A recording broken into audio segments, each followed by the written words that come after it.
I am not black. I mean, that's what the world calls me, but it's not me. I didn't come out of my mother's womb saying, "Hey everybody, I'm black." No, I was taught to be black, and you were taught to call me that, along with whatever you call yourself. It's just a label. See, from birth, the world force feeds us these labels, and eventually we all swallow them. We digest and accept the labels, never ever doubting them. But there's one problem. Labels are not you, and labels are not me. Labels are just labels. But who we truly are is not skin deep. See, when I drive my car, no one would ever confuse the car for me. Well, when I drive my body, why do you confuse me for my body? It's my body. Get it? Not me. Let me break it down. See, our bodies are just cars that we operate and drive around. The dealership we call society decided to label mine the black edition, yours the Irish or white edition. And with no money down, 0% APR, and no test drive, we were forced to own these cars for the rest of our lives.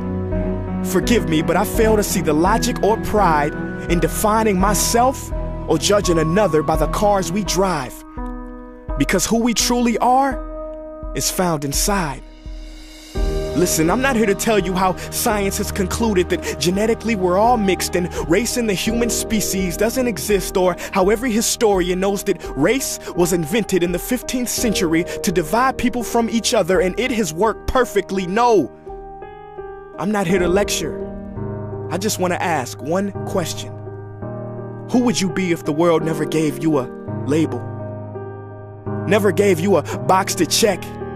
Would you be white, black, Mexican, Asian, Native American, Middle Eastern, Indian? No, we would be one. We would be together. No longer living in the era of calling human beings black people or white people.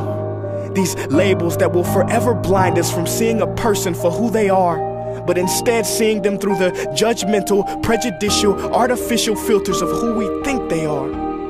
And when you let an artificial label define yourself, then my friend, you have chosen smallness over greatness and minimized yourself, confined and divided yourself from others. And it is an undeniable fact that where there is division, there will be conflict, and conflict starts wars. Therefore, every war has started over labels. It's always us versus them. So the answer to war, racism, sexism, and every other ism is so simple that every politician has missed it. It's the labels. We must rip them off. Isn't it funny how no baby is born racist, yet every baby cries when they hear the cries of another, no matter the gender, culture, or color, proving that deep down we were meant to connect and care for each other.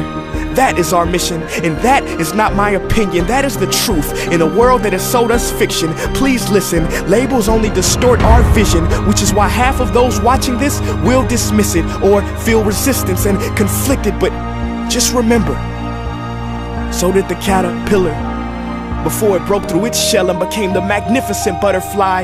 Well, these labels are our shells, and we must do the same thing so we can finally spread our wings. Human beings were not meant to be slapped with labels like groceries and supermarkets. DNA cannot be regulated by the FDA. We were meant to be free, and only until we remove them all and stop living and thinking so small will we be free to see ourselves and each other for who we truly are.